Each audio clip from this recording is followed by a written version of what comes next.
What did you learn? To listen better. I think there's a lot of information that we can learn from other people, but my skills at listening suck. They used to anyway. They're much better now. Like as a physician, I would always be keyed in and know what's going on and a very good listener, but I find there's so many distractions out there and it's hard to listen to people. So listening better would be one of them.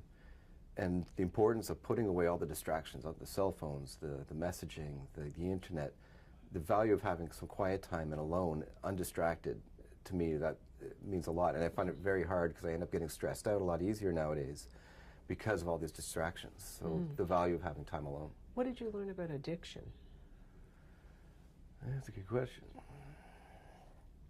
Addiction or substance misuse or alcohol abuse, it is so common, especially amongst the population there. I'd say maybe 90% of the people I met there were there because of something related to substance misuse.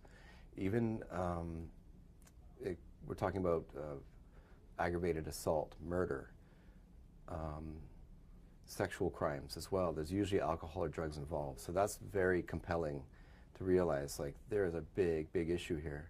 So I think the bigger thing that I learned there is that a former emergency room doctor, a slow, I guess, realization is that there's something bigger at play. It's not just a drug abuse or alcohol abuse. It's, I find that we're so distracted, isolated in life, segregated. We don't have a sense of family and group. But a former emergency room doctor is talking about his own battle with fentanyl addiction. Darryl Gebien first used opioids back in 2013 to treat a back injury, but he became hooked on the highly addictive painkiller. Poor ways of dealing with it. So the things I learned in recovery about speaking about my problems, being open and honest about it, helping others, making amends when I've made a mistake, looking at myself and introspecting and realizing where my weaknesses are and trying to work on them, to be mindful of others, meditation, all those things are what helps prevent not just addiction, but also poor mental health. So it's the same thing. I think that's probably the biggest realization. Still kind of making sense of it right now, but that it's poor coping with stress, I think, is the biggest issue. And you think that's driving people into drug addiction? Right, right, exactly. Right.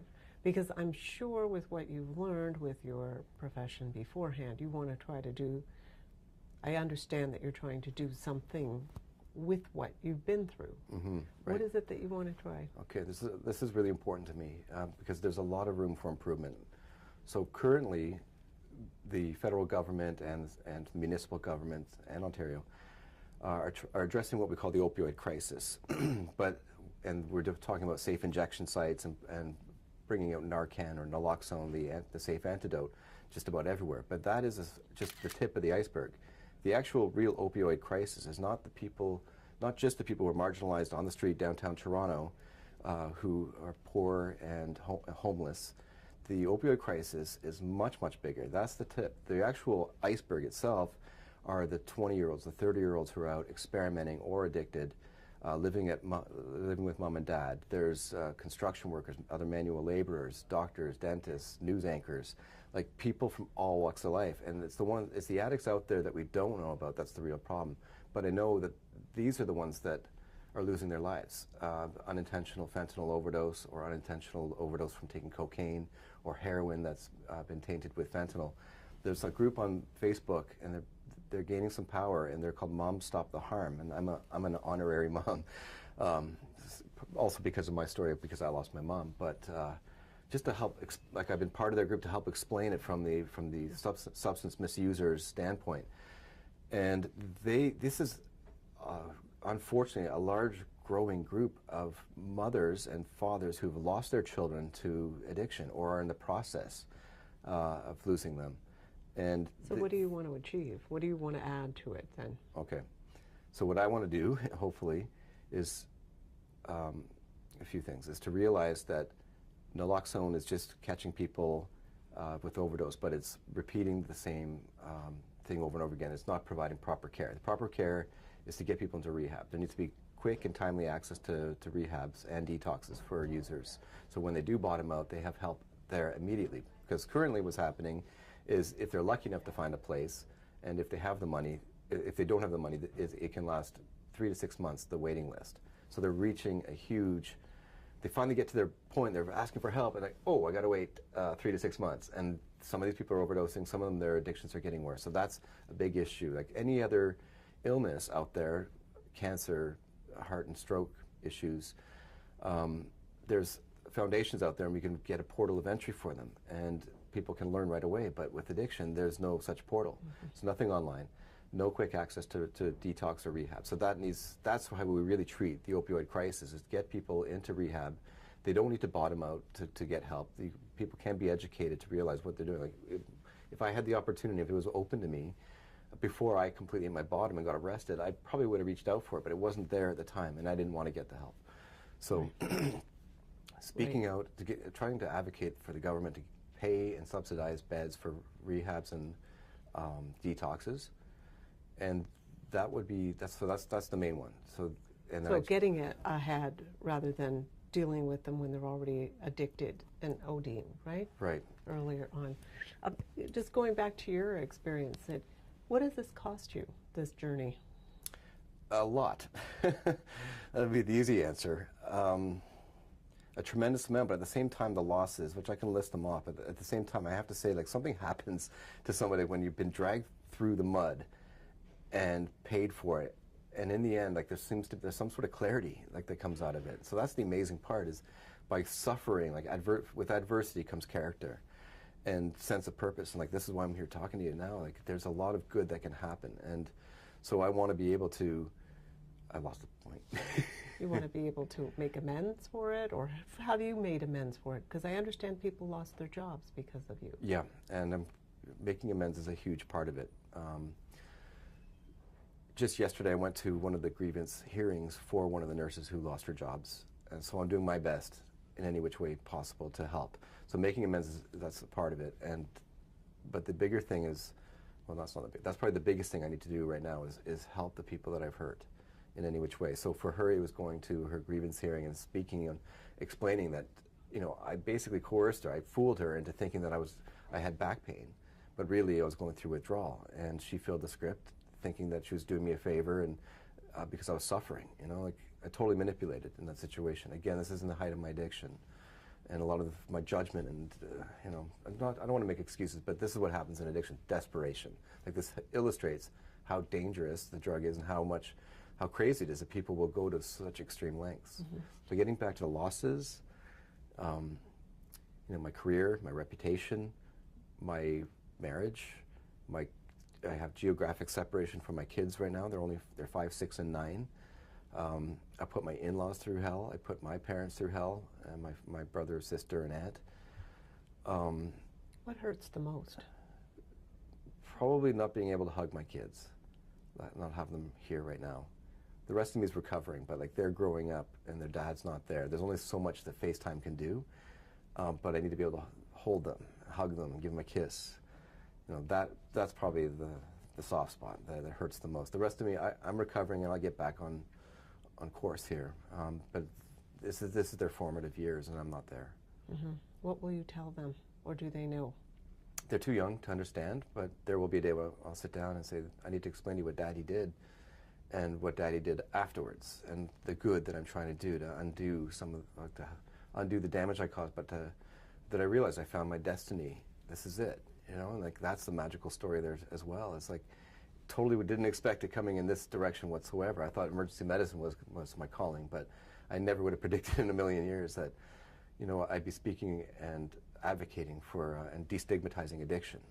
Trying to improve our system here. So you want to be a doctor again? You want your license back? Yes, I would do. Yeah. Why should we trust you? I believe people deserve a second chance, especially if they're open and honest and candid and willing to accept responsibility. I'm not afraid to admit, like, even in this interview, there's some painful topics discussed. I need to own it. I need to take responsibility for my mistakes. And if somebody shows remorse, truly, like, in that way, you can palpate the pain that they've gone through, and I think they're worthy of a second chance. I mean, I'm not in a position to be saying that to anybody, though. Like, I'm hoping that when I speak to the College of Physicians and I explain the facts, I'm not going to explain what my decision, what I think is right. I'm just going to explain the facts. So showing that humbleness and take ownership of what I've done wrong, and I think hopefully that'll take me into a better place. And what kind of medicine do you want to practice? I would love to keep up with emergency medicine because I've spent a lot of time training, and it'd be tragic if I lost that. It might be difficult to work in another hospital because they may not want to take on the risks, but I would have a contract and a return to work agreement where it'd be safe, everything would be safe, I'd stay accountable with random urine tests and have worksite monitors. But if that doesn't work out, certainly I do want to get involved in the world of addiction medicine, but more importantly, like the public speaking is what I need. The opioid crisis, the battle we're not winning the opioid crisis battle, by no means. And the fentanyl is still coming in. People are still dying from an overdose. And I think I'm in a unique situation to be able to explain to people, and better explain it from a personal, humanistic standpoint of what it really means and how is it. You know, I am somebody in long-term recovery, and I don't look like a typical, what we think of as a street junkie or addict. So just by speaking up and saying, like, I'm in long-term recovery, I'm also an emergency physician, I'm not currently practicing, I went to prison for it, that helps a lot of people. Like, people reach out to me because they connect to that. So, who do you hear from? On Facebook, I get quite a few, just in the last few days. Complete strangers, people from all walks of life, from younger guys in their teens to young 20s, and young women who are trying to get help for themselves, but they don't know what to do. So they're asking me for help, to people who are saying, you know, congratulating me, saying thank you for speaking up, we need somebody like you. There's a woman who has multiple what we call comorbidities, other illnesses, and she wants to get help for herself, but she's totally fearless that she's going to be just thrown in a room in rehab, and I have to explain to her, I want to explain to her, like, the detox is not like that, and there's humane treatment, but she's asking me, like, where do I go, and what is detox, and am I going to be thrown into a room, and am I going to have another stroke from this? So it is amazing, like, when people reach out to me like that, like, that is, like, tells me I'm doing the right thing. And whether I keep my medical license or not, I mean, all I know is this is good stuff that I'm doing. Mm-hmm. So you're hearing an unmet need for rehab, an unmet need for even the direction on how to find the rehab. Right. Right. And your voice is different because? I'm in long-term recovery from a fentanyl addiction. These are the credentials. I mean, but that's not all. So I'm trained as an emergency doctor, and I've been to prison. Those are the credentials, but I care about people. I think my skills personally are that I can communicate well with others, and that's something I needed in the emergency department, to be able to speak to anybody from any walk of life, but have a connection with them, mm-hmm. and a meaningful connection. I think, mm-hmm. And so when I speak publicly, I've only done a little bit of it, but when I do, is my rule is just like when I share at a 12-step meeting, is like speak from my heart. And when I share my feelings about things, people can connect to it. If I share my opinions, then we can have, you know, mass criticism and hysteria. But what's important is, like, I've learned that if I share my feelings, no one can criticize me for that, and it helps me because it's part of my recovery. But other people can connect to it. Are there other physicians and other medical professionals that you know of that are also abusing drugs while still working? No, not currently. But I have been in touch with a few of them. Have reached out to me. From elsewhere in the country? Yes. Yep. Does that worry you? Yes, but it tells me it's pervasive. It's everywhere, ubiquitous. The substance abuse crosses all socioeconomic boundaries. And the most important thing is, when somebody reaches out to me, I'm not there to criticize them or judge them. I'm there to be supportive and say, welcome, you know, like, good for you for reaching out and having the guts to do that. Because, like, the hardest thing to do is that's the hardest thing in the illness, is to ask for help and admit to yourself and others, I've got a problem. So that's the first thing. It's like, we're here for you. We're waiting for you. It's much better over here. Recovery is possible. And people see me, I think, as a beacon. And I hope that keeps growing. Yeah, I mean, it's powerful.